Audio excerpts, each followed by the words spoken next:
The call came at 6:47 in the morning.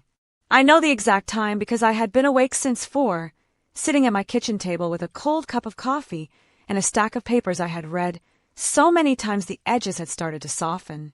Outside, the November rain was hitting the window in sheets, the kind of rain that sounds like the sky is trying to say something urgent. I had the same feeling in my chest, that low, insistent pressure, like a building settling on a cracked foundation. I almost didn't answer.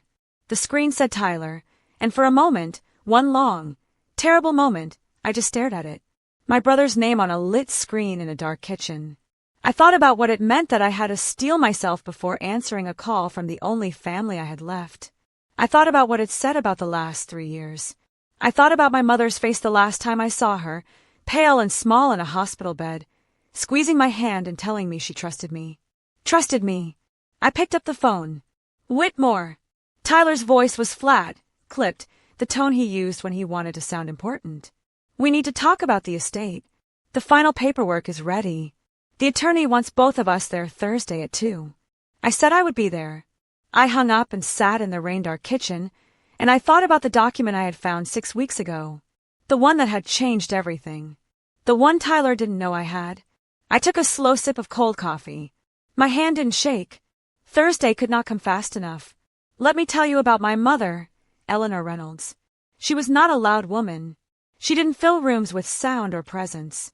She filled them with warmth, the particular warmth of someone who had worked hard for everything she owned and found deep, quiet satisfaction in that fact. She had built her floral design business from nothing. A borrowed van, a rented storage unit, and 2 decades of 4 a.m. mornings hauling crates at the wholesale flower market. By the time I was in high school, Reynolds Bloom supplied half the event venues in the city. By the time Tyler and I were adults, the business was worth something real. She had done it alone, mostly. Our father left when Tyler was 7 and I was 4. I don't have memories of him that aren't constructed from photographs. What I have instead is the image of my mother at the kitchen table with her accounting ledger, glasses slipping down her nose, pen moving steadily across columns of numbers. Working the problem. Always working the problem. Tyler and I grew up differently. I don't mean that in the gentle, inevitable way that siblings diverge. I mean it in the specific, deliberate way of 2 people who experienced the same mother and came away having learned entirely opposite lessons. I watched her work, and I wanted to work. Tyler watched her work, and decided he would find a shortcut. He was charming about it. That was the thing. Tyler Reynolds had a smile that made people feel lucky to be standing near him. He had our mother's dark eyes and a confidence that read, at first, as ambition. He had projects, always in the early exciting phase, never past the point where real effort was required. He borrowed money from our mother with stories that made her eyes light up. He paid back just enough to keep the credit line open. I saw it clearly. I had always seen it clearly. What I didn't see clearly, what I failed catastrophically to account for, was how much Tyler had seen in me. I had worked for our mother's business for 11 years. Not as a figurehead, not in some ceremonial capacity, but in the actual grinding daily labor of it. I managed the accounts, negotiated the supplier contracts, handled the staffing, redesigned a logistics system that cut delivery costs by 30%. When she got sick, the diagnosis came 18 months before she died. A quiet Thursday morning in a cardiology office that smelled like recycled air, I took over operations completely. I worked 16-hour days. I moved into the house to help with her care. I sat with her through the treatments that made her gray and exhausted and small. Tyler visited on holidays. He sent flowers, store-bought, not from our own inventory, which I noticed and said nothing about. When Mom got too sick to handle the paperwork herself, she asked Tyler and me to be co-executors of her estate. She sat us down in her living room, the room that smelled like lily of the valley and warm wood, and she looked at both of us with those dark eyes and she said, "I need you to be a family. When I'm gone, I need you to be a family." I held her hand and promised. Tyler held her hand and promised. She died on a Sunday morning in March, when the first crocuses were coming up in her garden. I was holding her hand. Tyler was 40 minutes away when she passed. Caught in traffic, he said, though I had texted him twice the night before to say it wouldn't be long. I drove home afterward and sat in the driveway for a long time, unable to make myself go inside. The grief was enormous, but underneath it, something else was beginning. Something cold and still and patient.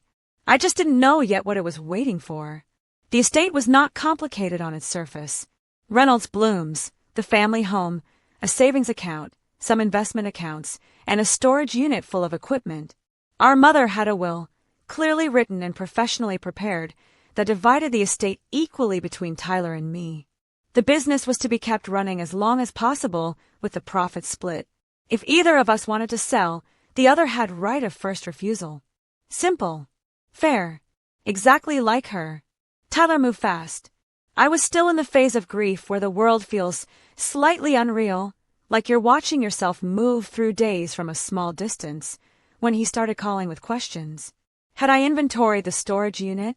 Had I found the investment account statements? He'd spoken to an attorney, not our mother's attorney, but a new one, someone he'd engaged himself, who thought there might be ways to simplify the process. I should have heard it then. The sound of the foundation cracking. Instead, I heard the exhaustion in my own voice and thought, maybe he's trying to help. Maybe he's finally showing up. He suggested that because I had been running the business and was familiar with the operations, it would make sense for me to step back from the business decisions during the estate process to avoid any appearance of conflict of interest. His attorney had drafted a temporary management agreement that would put the business decisions in Tyler's hands while we sorted through the estate. Just procedural, he said. The attorney suggested it. Cleaner this way. I signed it. I am not proud of that. I was grieving and exhausted, and I trusted the word procedural the way you trust words that sound like they come from people who know what they're doing. I had spent 18 months pouring every resource I had into care and operation, and I was running on empty. I signed it, and I went back to work, and I tried to keep Reynolds Bloom's running without official authority to do so. Within 60 days, Tyler had hired a new operations manager without consulting me, had renegotiated our primary supplier contract, the one I had built over 7 years, to a shorter term at worse rates, had initiated conversations with a commercial buyer about a potential sale of the business, a sale that would, conveniently, use a valuation methodology that excluded the goodwill and operational improvements I had made over the past decade, a sale that would, less conveniently for me, include a clause crediting Tyler with a management services fee to be deducted from the estate before distribution, a fee worth roughly 40% of the total. When I found out, through our mother's accountant, who called me confused about some documents she'd been asked to sign, I called Tyler. He didn't deny it. He didn't even pause. Whitmore, you've been compensated for your time. You drew a salary from the business for 11 years. I never saw a dime of that. The fee is equitable. The attorney agrees. Mom's attorney? I said. A beat of silence. My attorney, who is now the estate attorney, since you signed the management agreement. I put the phone down on the kitchen table. I stared at the wall. The feeling in my chest wasn't grief anymore. It was something geometric and cold, like a structure clicking into alignment. I had signed a management agreement without reading the fine print about attorney designation. Tyler had been planning this for longer than I'd realized. And I had been so busy grieving, so deep in the fog of loss, that I had handed him the tools. I did not cry. I had cried enough. What I did instead was go to my mother's old office, the small room off the kitchen where she kept her business records, and I sat down at her desk and I started to read. My mother was, above all things, meticulous. I had always known this about her in the abstract way you know things about a person who raised you. It was part of the texture of her, like the sound of her laugh or the specific way she held a pen. But sitting in her office with her filing system spread out around me, the color-coded folders, the dated labels, the cross-reference binders, I understood it differently. Viscerally. Architecturally. She had kept everything. Every contract. Every correspondence. Every handwritten note. Every receipt. Every invoice. Every birthday card her suppliers had ever sent. She had a system going back to the founding of the business, and it was maintained with the discipline of a person who had built something real and never stopped being afraid of losing it. I started at the beginning and I read forward. It took 3 weeks of evenings and weekends. I had a notepad. I developed a system of my own, annotating what I found, tracking patterns. I was looking for what Tyler had touched, what Tyler had known, whether any of his maneuvers had any legitimate foundation. And then, on a Tuesday night in October, 6 weeks before that rain-dark Thursday morning phone call, I found it. It was in a manila envelope at the very back of a drawer labeled Miscellaneous, Personal. The handwriting on the label was my mother's. The envelope was sealed with a strip of packing tape and had her initials written across the seal in blue ink. A habit she had for documents she considered final. Closed. Inside was a letter and a notarized document. The letter was dated 8 months before her death. It was addressed to me. Whitmore, it began.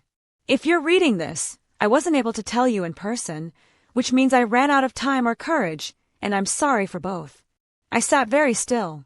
She wrote about the business, about the years she had watched me work, about the specific day, she cited the date, when she had watched me stay at the warehouse until midnight to personally repair a refrigeration unit because our main account had an event the next morning and she hadn't wanted to burden me with asking. She had watched from the office window. She had written the date in her calendar. She had thought, this is the person who built this. She wrote about Tyler with the controlled, careful sorrow of a mother who has accepted a painful truth. She loved him. She had not stopped loving him. But she had been keeping books for 25 years, and she understood, finally and completely, what the books said about her 2 children. The notarized document was a codicil, a legal amendment to her will. It had been prepared by her original attorney, not Tyler's attorney, not the newly designated estate attorney, but the woman who had prepared the original will 7 years earlier and who, my mother noted in the letter, she still trusted completely. The codicil specified that Reynolds Blooms, the business itself, the operating entity, the accounts, the contracts, the name, the goodwill, was to pass to me, Whitmore Reynolds, in full. Sole ownership, not 50%, not subject to a management services fee, not negotiable. The language was precise and unambiguous. I read it 4 times. I read the signatures. I read the notarization. I found the attorney's name and called her the next morning. I prepared it myself, she said, when I explained who I was. She sounded careful, chosen. I was waiting for you to contact me. Your mother asked me to hold a copy and not to volunteer it. She said you would find it when you needed to. Did Tyler know about this? Your mother didn't tell him. She was specific about that. I thanked her. I put the phone down. I sat at my kitchen table with the codicil in my hands and the cold coffee going cold again and the November rain weeks away, and I thought about timing. The management agreement Tyler had tricked me into signing applied to my role in business decisions. It said nothing about my rights as a beneficiary under a valid legal instrument. A codicil, properly executed and notarized, superseded any procedural arrangement Tyler's attorney had engineered. But to use it correctly, to use it in a way that was complete and final and could not be argued around by Tyler's shark of a hired attorney, I needed to present it at the right moment. Not over the phone. Not in email. Not in the abstract. At the estate meeting. With the attorneys present. With Tyler present. With witnesses. Where it could land exactly as heavily as it deserved. I put the codicil back in the envelope. I labeled it with my own initials, sealed it, and put it in my bag. And then I waited. I became very good at waiting. 6 weeks is a long time to hold a weapon you're not using yet. I kept working at Reynolds Blooms. I didn't have official authority, but no one had actually stopped me from showing up, and the operations manager Tyler had hired was 26 years old and had never run a floral business in his life. The staff, the women and men who had worked alongside me for a decade, looked at me when problems arose. I solved them quietly. I kept records of everything I did and when I did it. Tyler called twice during those 6 weeks, once to tell me the sale was moving forward, and once to ask if I had found any additional financial documents in Mom's office. His tone on the second call was carefully casual, offhand, the tone of someone asking a question they've been rehearsing. Not anything significant, I said. I am not a person who lies easily. My face does a specific thing, a slight tightening around the eyes, that most people who know me well have learned to read. Tyler had known me for 32 years. He was listening to my voice on the phone in a different state, and I watched my own reflection in the dark kitchen window, and I made sure there was nothing in my voice to read. Okay, he said.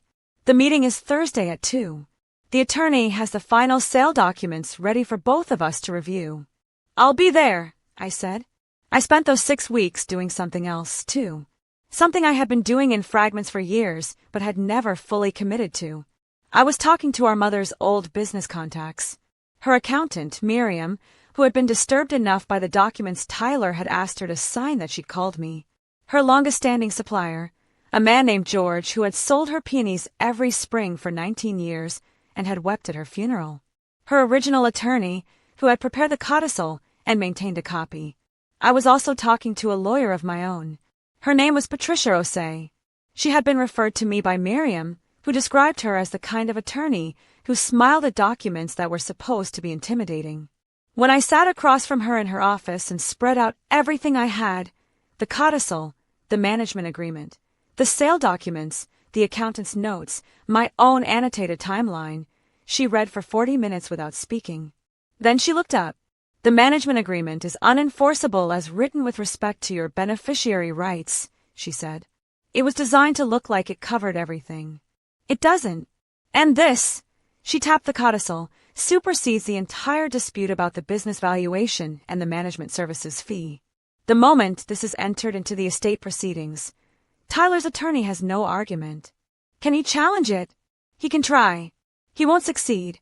The notarization is clean, the attorney who prepared it has a spotless record, and the language is unambiguous.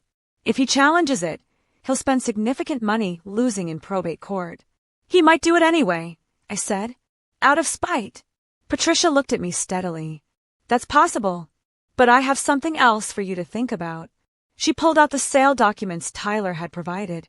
These valuations, the methodology that excludes operational improvements, the management services fee.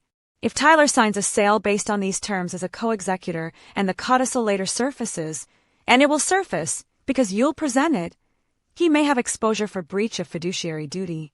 A co-executor has a legal obligation to act in the interests of the estate, not his personal financial interests. This sale, structured this way, may not meet that standard. The cold thing in my chest shifted, expanded. I had walked into that office thinking I was protecting what was mine. I walked out understanding that Tyler had been walking himself toward consequences he didn't know existed. I thanked Patricia. I told her to be available by phone on Thursday afternoon. I drove home through the first cold rain of November, and I did not feel sad or angry or even triumphant. I felt the particular clarity of a person who is done waiting. The attorney's office was on the 14th floor of a building downtown, the kind of building with a lobby that echoes and a receptionist who speaks in a tone designed to make you feel like a supplicant.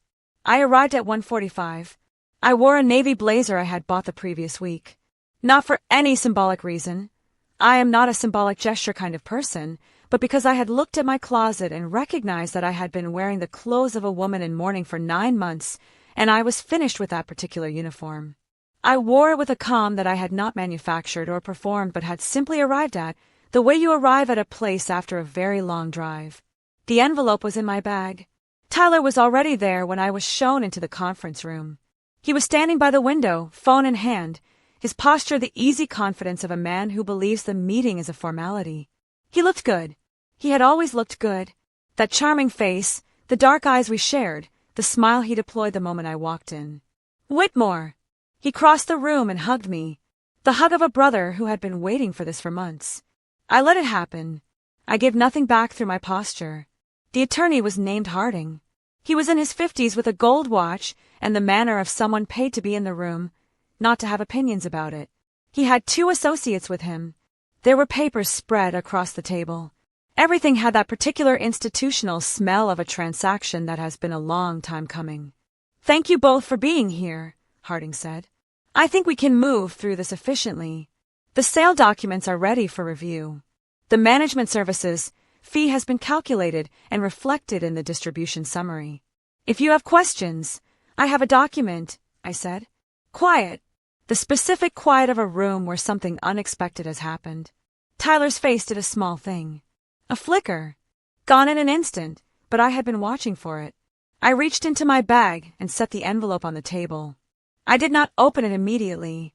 I let it sit there, my mother's initials on the seal in blue ink, and I watched the room orient around it the way a room orients around a new gravitational center. "What is that?" Tyler asked. His voice was practiced. He was aiming for curious, but he hit something else. "It's a codicil to Mom's will," I said, prepared by her original attorney 8 months before she died. Properly executed and notarized. It amends the estate distribution with respect to Reynolds Blooms. Harding leaned forward. "I'm not aware of. It was not filed through this office," I said. "It was prepared independently and held by the attorney who drafted it. A copy was retained in my mother's personal files. I found it while reviewing her records." I opened the envelope. I slid the codicil across the table to Harding. I watched him read. The room was very still. Tyler picked up his copy. Harding had passed one to each of us, and I watched my brother's face as he read. I had spent 32 years reading Tyler Reynolds.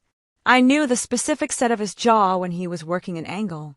I knew the way his eyes moved when he was calculating.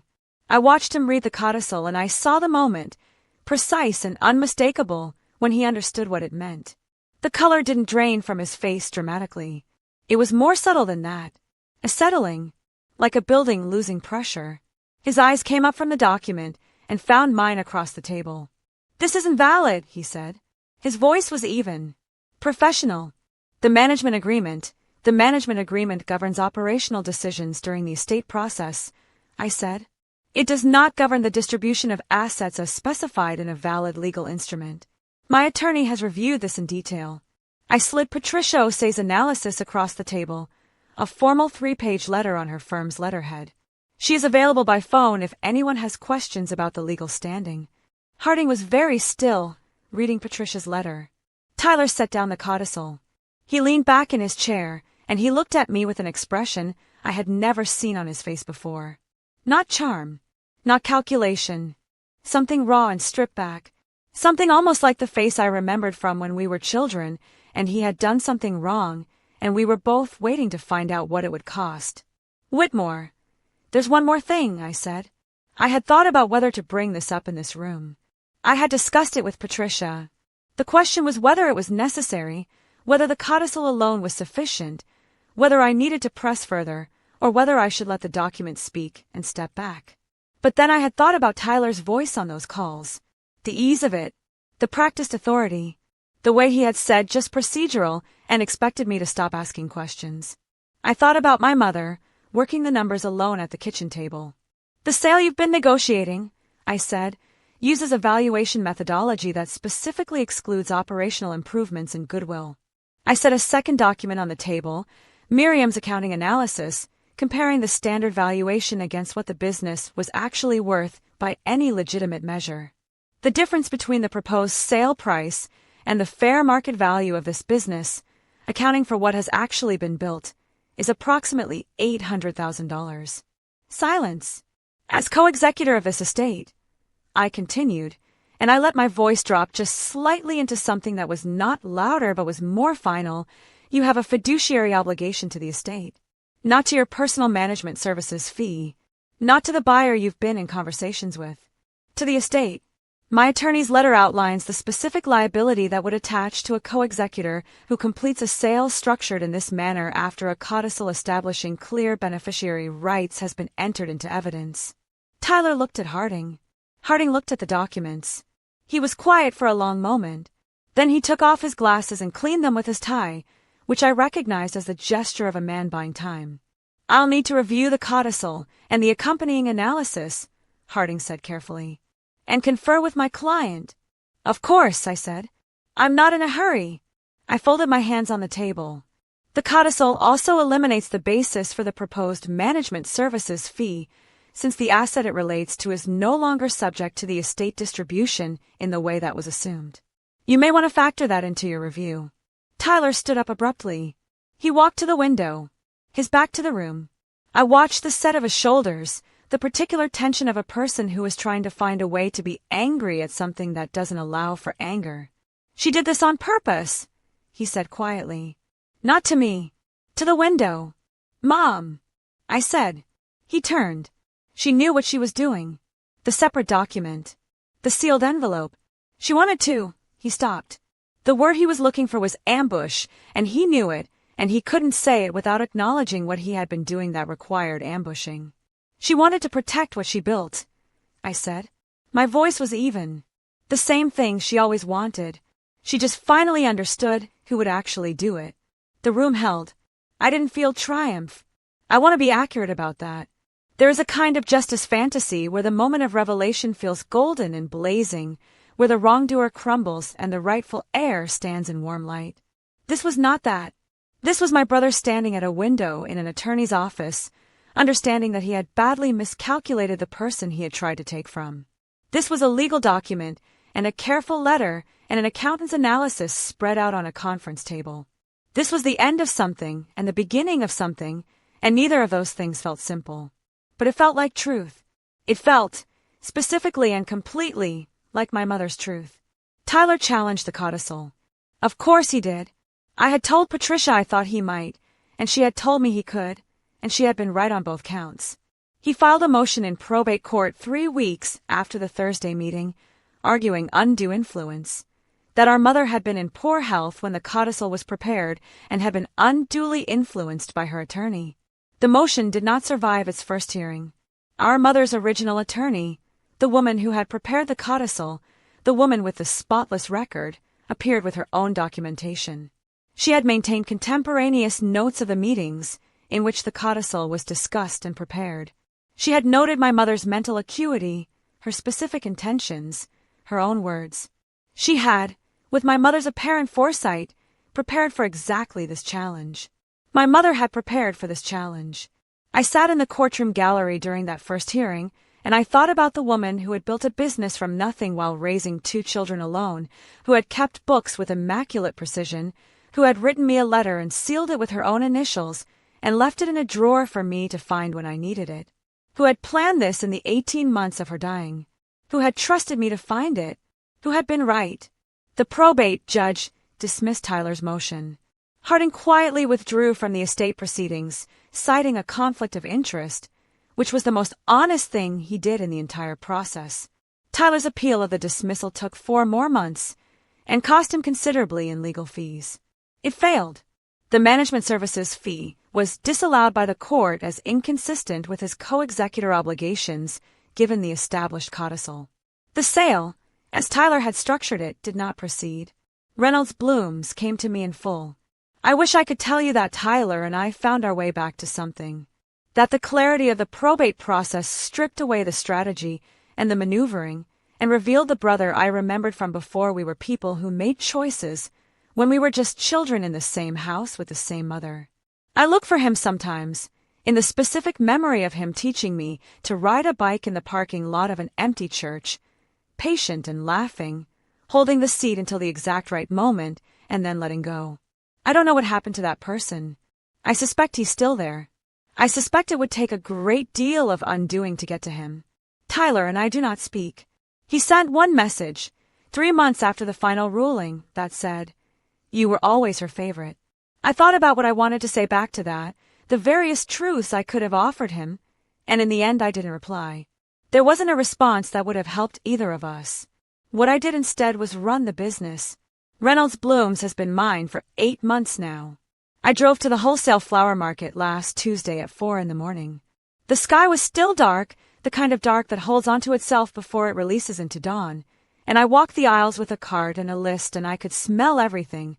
The deep green smell of stems, the sharp sweetness of peonies, the particular clean cold of refrigerated air on fresh roses. George, the peony supplier, saw me and waved from across the aisle. He had been there the day I called to tell him we'd be staying open, that the sale wasn't happening, that I was taking over. He had been quiet on the phone for a moment, and then he had said, "Your mother would be pleased," in the voice of someone who meant it completely. I have renegotiated the supplier contracts, back to the terms I had originally arranged, or better. I have worked with the staff to map the next year's operations. We have 3 new accounts from event venues that had moved to competitors during the uncertainty of the estate process and are now coming back. We have 1 account I pursued myself, a corporate client. That is the largest single account in the history of the business. Miriam, the accountant, has stayed on. We have a standing Monday call. Patricia Osei sent flowers when the final ruling came through. I sent back a handwritten note. We are, I think, the beginning of a long professional relationship and possibly a friendship. I kept my mother's office exactly as she left it. The color-coded folders, the dated labels, the cross-reference binders. I sit at her desk and I do the work she taught me to do. Sometimes in the early morning, before the staff arrives, the room is so quiet I can almost hear her. Not her voice exactly, but the presence of her attention. The sense of being watched by someone who expects precision and competence and the willingness to work the problem, whatever the problem is. I found something else in her filing system last month. A folder labeled simply W, which I had assumed from the label referred to some business category I hadn't mapped yet. When I opened it, it was full of newspaper clippings, event programs, and printed emails. Every one of them was about something I had done. A profile piece from a trade publication about the logistics improvements at Reynolds Blooms. A program from a businesswomen's conference where I had spoken on a panel 3 years ago. A printout of an email I had sent to a supplier negotiating favorable terms. She had printed the email and kept it, just the email, with no annotation. The email itself was the annotation. There were 37 items in the folder. The oldest was from 14 years ago. She had been keeping this file for 14 years. I sat at her desk with the folder open in my lap, and I let myself feel it. Not grief, not the hard, clear cold of the probate months, but something warmer than both of those things. Something that felt like being known. Really known, in the way that takes years and attention and the specific willingness to see someone as they actually are. She had seen me. She had always seen me. She had just been waiting, as I had been waiting, for the right moment to show me. Closing, people ask me, sometimes, if I feel guilty. About Tyler. About what happened. About the fact that I walked into a room with a document that ended his scheme, and I watched him understand that he'd lost. I think about that question honestly. I sit with it the way my mother used to sit with her accounting ledger, letting the numbers tell you what they actually say rather than what you want them to. I don't feel guilty. What I feel is the absence of weight. The specific lightness of a person who spent 9 months carrying a grief and a threat simultaneously, who had to grieve a mother and guard her legacy at the same time, who had to be patient when patience costs something and precise when precision costs something, and willing to wait. Above all, willing to wait.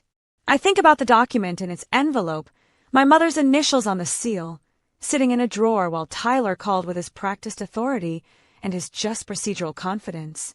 I think about her, writing that letter in her office 8 months before she died, preparing the ammunition she wouldn't be there to fire. She didn't do it out of bitterness. She never did anything out of bitterness. She did it the way she did everything, with clear eyes and meticulous hands and the complete lack of sentimentality about what the books actually said. She built something. She left it to the person who would protect it. I sit at her desk. I work the numbers. I open the business at 4 a.m, and I drive to the flower market, and I smell the cold air and the green stems and the particular sweetness of things that were grown in the dark and brought into the light. The rain has stopped. November is over. There are crocuses coming up in her garden outside the office window. I am not a person who waits for justice. I am a person who finds it in a drawer, sealed with her mother's initials, exactly when it was meant to be found. And I hold it steady, and I wait, and then I walk into the room,